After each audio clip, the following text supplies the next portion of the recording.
normativa internacional que respalda los derechos humanos de las personas de la diversidad e identidad sexogenérica.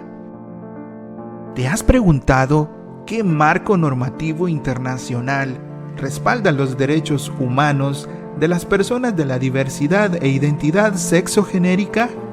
La Declaración Universal de los Derechos Humanos, adoptada por la Asamblea General de las Naciones Unidas en 1948, surge como ese ideal común entre todos los países, la cual contiene derechos civiles, políticos, económicos, sociales y culturales.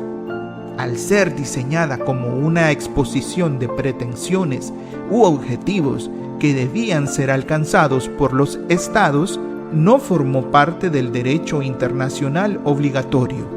La Comisión de Derechos Humanos de Naciones Unidas convirtió estos principios en tratados internacionales para proteger algunos derechos, dotándoles de fuerza jurídica con la adopción de los dos pactos sobre los derechos económicos, sociales y culturales y los derechos civiles y políticos, ambos con sus respectivos protocolos facultativos.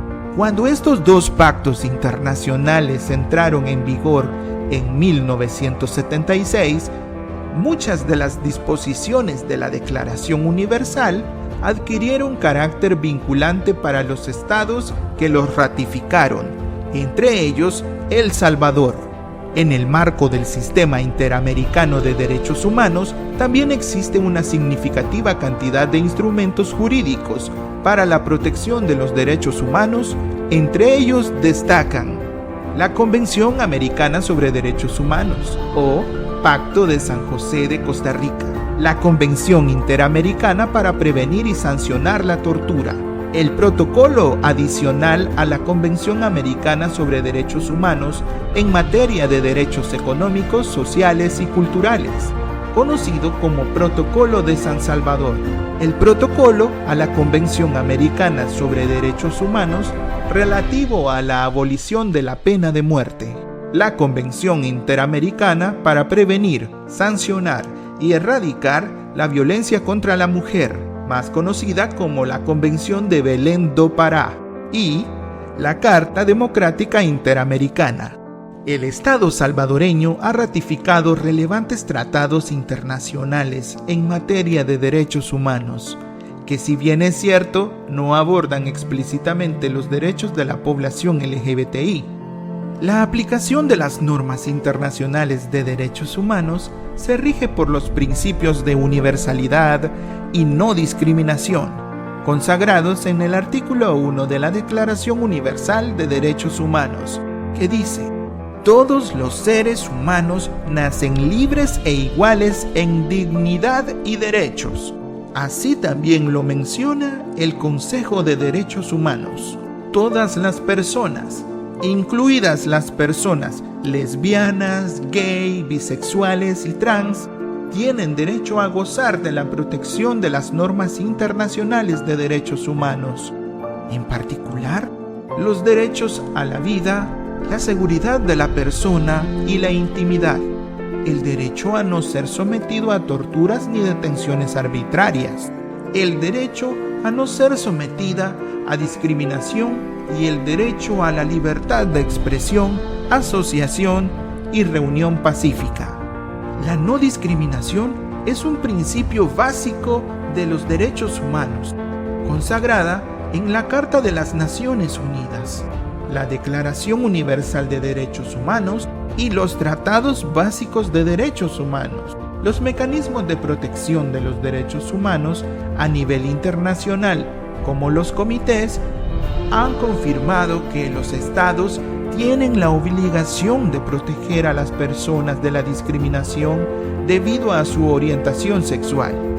Esta posición aparece reflejada en decisiones del Comité de Derechos Humanos y en observaciones generales del Comité de Derechos Económicos, Sociales y Culturales. Y este señala que los estados parte deben cerciorarse de que las orientaciones sexuales de una persona no constituyen un obstáculo para hacer realidad los derechos que reconoce el pacto. La identidad de género también se reconoce como motivo prohibido de discriminación.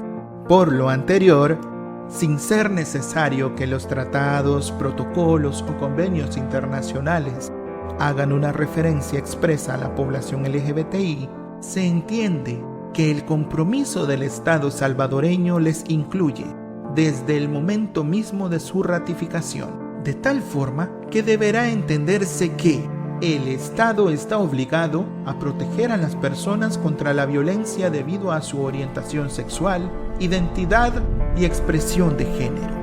El Pacto Internacional de Derechos Civiles y Políticos nos dice en su artículo 1.1, literal C, el Estado está obligado a asegurar la libertad y seguridad personal de la población LGBTI. Y en su literal D nos dice, el Estado está obligado a prohibir la discriminación basada en la orientación sexual, identidad y expresión de género. Mientras que el Pacto Internacional de Derechos Civiles y Políticos, en su artículo 2, literal E, nos dice, el Estado está obligado a respetar la libertad de expresión, asociación y de reunión pacífica de la población LGBTI. Por otra parte, debe mencionarse en este marco internacional los principios de Yogyakarta. Estos principios fueron presentados como una Carta Global para los Derechos LGBT el 26 de marzo de 2007 ante el Consejo de Derechos Humanos de las Naciones Unidas en Ginebra. Aunque estos principios no han sido adoptados por los estados en un tratado, sus redactores pretenden que los principios de Yogyakarta sean adoptados como una norma universal, esto es, un estándar jurídico internacional de obligatorio cumplimiento, ante lo cual algunos países han expresado sus reservas. Los principios de Yogyakarta son el referente de la primera articulación completa de cómo las normas internacionales de derechos humanos se aplican para proteger las orientaciones sexuales y la identidad de género. Conocer acerca del marco normativo internacional que protege nuestros derechos como personas LGBTIQ+, es sumamente importante. ¿Ya conocías algo sobre el marco normativo de los derechos de las personas LGBTI? ¿Conocías los principios de Yogyakarta? Te invitamos a conocer muchísimo más. Este programa cuenta con el apoyo de la Iniciativa Cristiana Romero y el Ministerio Alemán de Cooperación al Desarrollo. El contenido es de exclusiva responsabilidad de Ormusa y Concavis Trans.